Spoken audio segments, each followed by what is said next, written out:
श्री वीतरागाय नमः। अधिकार व कर्तव्य इस श्रृंखला की 5वें दिवस में हम चर्चा करेंगे कि हमारा ज्ञान और आनंद स्वभाव है। ज्ञान और आनंदमय जीवन जीना हमारा अधिकार है, इसलिए हमारा कर्तव्य भी वही होना चाहिए जो हमें ज्ञान और आनंद प्रदान करे। हमारी अप्रसन्नता का कारण, दुख और अशांति का कारण राग, द्वेष और अज्ञान है। राग और द्वेष ये दो ही नहीं, राग द्वेष के माध्यम से क्रोध, मान, माया, लोभ, छल, कपट, दूसरों की निंदा करना, अपनी प्रशंसा करना इत्यादि ये जो दुर्भाव हैं, ये दुर्भाव ही हमारे दुख का कारण हैं, चिंता, तनाव, टेंशन के कारण हैं, आकुलता के कारण हैं। और साथ ही अज्ञान, अज्ञान अर्थात वस्तु स्वरूप की सच्ची समझ नहीं होना। तो ये निष्कर्ष हुआ कि जो राग, द्वेष और अज्ञान ही हमारी अशांति, दुख, तनाव, चिंता, परेशानी का कारण है। तो राग द्वेष का अभाव होना, राग द्वेष की कमी होना और वस्तु स्वरूप की सच्ची समझ होना, यह हमारे सुख का, शांति का और प्रसन्नता का कारण होगा। तो जब ये सुख और शांति का कारण होगा तो हमारे लिए राग, द्वेष और अज्ञान का अभाव कहाँ होगा। हमारा ये कर्तव्य है कि हम इस बात को जानें और समझें।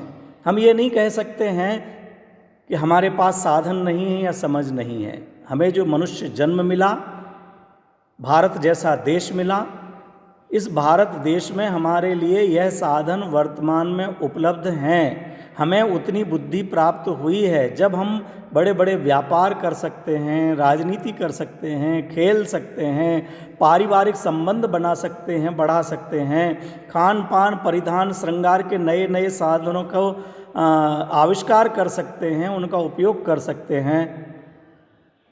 किस तरह से दूसरे को गिराया जाए, किस तरह दूसरे को परेशान किया जाए, किस तरह से दूसरों को दुखी किया जाए, जब हम ये सोच सकते हैं, दिमाग चला सकते हैं, तो किस तरह से मैं प्रसन्न रह सकूं, जिस प्रसन्नता को देखकर दूसरे लोग दुखी नहीं होंगे, बल्कि उस प्रसन्नता को देख करके दूसरे लोग भी प्रसन्न होंगे।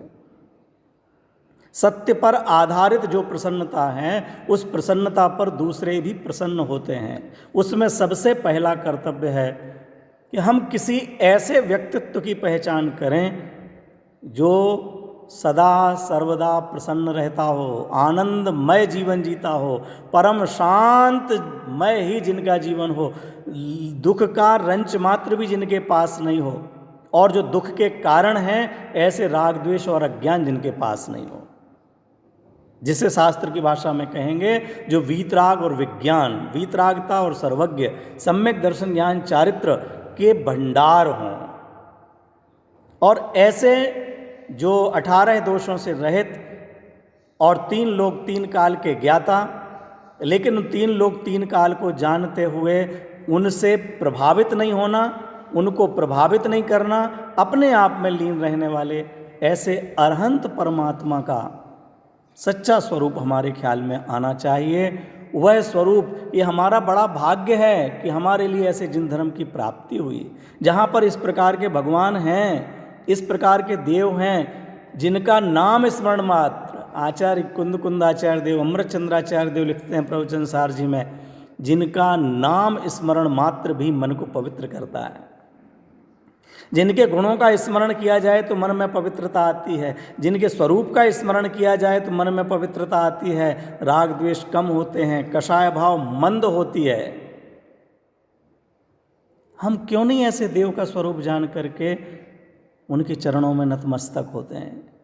हम उनके नज़दीक आकर के आए भी हैं, हम पूजन करते हैं, भक्ति करते हैं, गुणानुवाद करते हैं,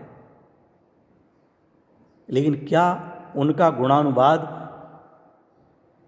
हम उन जैसे गुणों की प्राप्ति के लिए करते हैं? ये कितनी बड़ी भारी विडंबना है कि हम, कोई भी विद्यार्थी यदि किसी डॉक्टर को अपना आदर्श बनाता है तो वह उससे डॉक्टरी संबंधी ज्ञान के अलावा कुछ नहीं चाहता। हम भी डॉक्टर के पास जाकर केवल उससे दवाई की सलाह लेना चाहते हैं। उस डॉक्टर के पास जाकर के हम मकान कैसे बने ये नहीं पूछते हैं, ना चाहते हैं। इंजीनियर के पास जाकर के हम सर्दी जुकाम का भी इलाज नहीं कराना चाहते हैं। दर्जी के पास हम केवल कपड़े सिलाने के लिए जाते हैं, कपड़े की कटिंग और फिटिंग के लिए जाते हैं, हेयर कटिंग कराने के लिए नहीं जाते। एक सैलून पर जाते हैं, हेयर कटिंग सैलून पर, तो बाल कटा करके आते हैं और कुछ नहीं करते, ना उससे कोई अपेक्षा रखते हैं। लेकिन हम वीतरागी जिनेंद्र परमात्मा के दरबार में आकर, उनका शासन पाकर, उनके दर्शन करके, उनसे वीतरागता की चाह के अलावा ही सब कुछ चाहते हैं।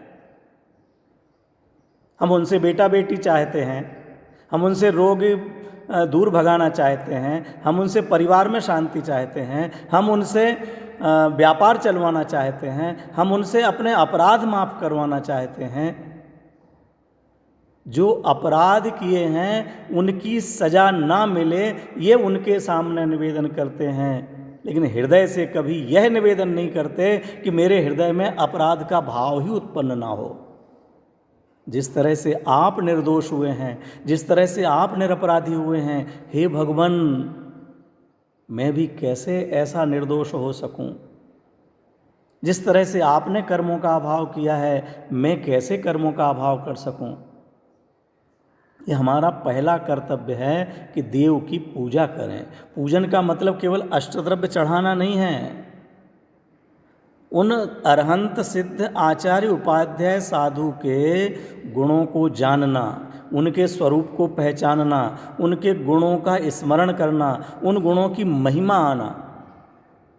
हमें भगवान की वीतरागता, अर्थात वह कुछ भी देते नहीं, लेते नहीं, जोड़ते नहीं, तोड़ते नहीं, छोड़ते नहीं, हमारे ऊपर कृपा नहीं करेंगे, हमारे ऊपर आशीर्वाद नहीं करेंगे, हमारे ऊपर नाराज भी नहीं होंगे। हम उनकी इस वीतरागता के नाम पर उनके सामने झुकते हैं, या ये नाम सुन करके कि इस मंदिर में ये भगवान हमारे संकट दूर करने वाले हैं, ये संकट मोचक हैं, ये चिंता हरण हैं, ये रोजगार देने वाले हैं, ये रोग भगाने वाले हैं, ये बेटा देने वाले हैं, ये भूत भगाने वाले हैं। हम इस कारण से उनके सामने झुकते हैं। हम अपने पहले कर्तव्य से ही भाग रहे हैं। हम अपने पहले कर्तव्य को नहीं जानना चाहते। हम प्रसन्न रहना चाहते हैं, लेकिन जो प्रसन्नता के मूल हैं, प्रसन्नता के जो मूल कारण हैं, जिनका जीवन परम शांत से भरा हुआ है, उनका स्वरूप नहीं समझना चाहते, उनकी आराधना नहीं करना चाहते। इस कोरोना की बीमारी के समय भी अभी भी हजारों की संख्या में ऐसे युवा वर्ग होंगे जिनको कोई काम नहीं है, लेकिन वह मोबाइल पर चैटिंग में कर रहे होंगे, गेम खेल रहे होंगे। जो सुने सुनाए समाचार हैं उन्हीं सुने सुनाए समाचारों को सुन रहे होंगे। जो देखी हुई पिक्चर है उन पिक्चरों के टीवी पर देख रहे होंगे, मोबाइल पर देख रहे होंगे। लेकिन इतने फुर्सत के क्षणों में भी हम उन देवशास्त्र गुरु का स्वरूप समझने का प्रयास ना करें, ये कितनी बड़ी विडंबना होगी। ये तो बड़ा भाग्य है कि इस युग में भी हमारी युवा टीम इतने ऑनलाइन शिविरों का आयोजन कर रही है। आज से 13,000 बालक बालिका पूरे देश में पढ़ने वाले हैं, एक ही प्रकार के शिविर चलने वाले हैं। इसके अलावा भी और बहुत सारे शिविर, प्रौढ़ों के लिए प्रवचन, उनकी कक्षाएं चल रही हैं और वो लाभ ले रहे हैं। कुछ नए लोग भी जुड़ रहे होंगे, लेकिन फिर भी बहुत अपेक्षा है कि हमारे जो प्यारे युवा किशोर भाई बहन हैं वो इन पापों से बच करके केवल ये सोचकर, हमें धर्म नहीं करना है, धर्म करने के लिए नहीं मैं निवेदन कर रहा हूँ। आप जीवन में प्रसन्नता चाहते हैं कि नहीं? आप जीवन में शांति चाहते हैं कि नहीं? आनंद चाहते हैं कि नहीं? इतने साधन जोड़ने के बाद भी दिख रहा है ना कि जीवन में शांति नहीं है। जिन देशों में हर व्यक्ति के पास गाड़ी थी, बंगला था, कैसे तड़प तड़प करके मर रहे हैं।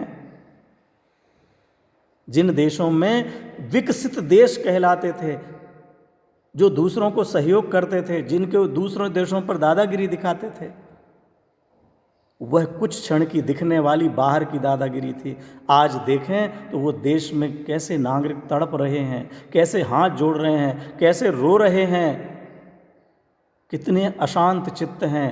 और हमारा देश भी इस बीमारी के क्षण में किस तरह से अज्ञानता के कारण से परेशान है। एकमात्र ज्ञान, एकमात्र सम्यक ज्ञान, एकमात्र यह जिनवाणी माँ ही ऐसी है जो हमारे लिए वस्तु का यथार्थ स्वरूप बतलाती है, वस्तु का सच्चा स्वरूप बतलाती है, हमें प्रसन्नतापूर्वक जीवन जीना सिखाती है।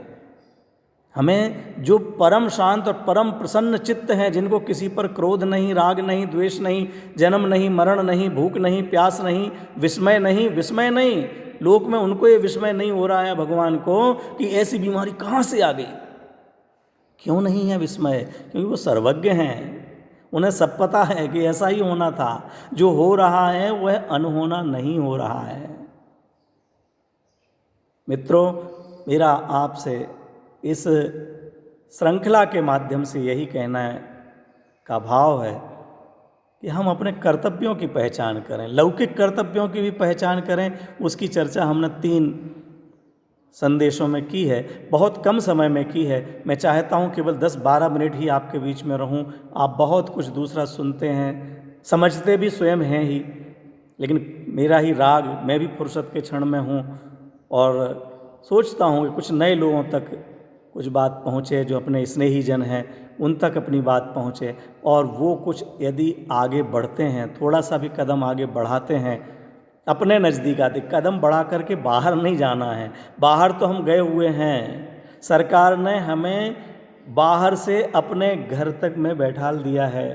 अब हमारा कर्तव्य है कि इस ईंट पत्थर के अपने घर से, जो चैतन्य का गृह है, चैतन्य का घर है, चैतन्य सदन है, चैतन्य निवास स्थल है, जो आनंद से भरपूर है, अनंत शक्तियों से भरपूर है, जिसके वैभव के सामने सारा जगत का वैभव फीका हो जाता है, उसे समझने का हम प्रयास करें। आगे चर्चा कल।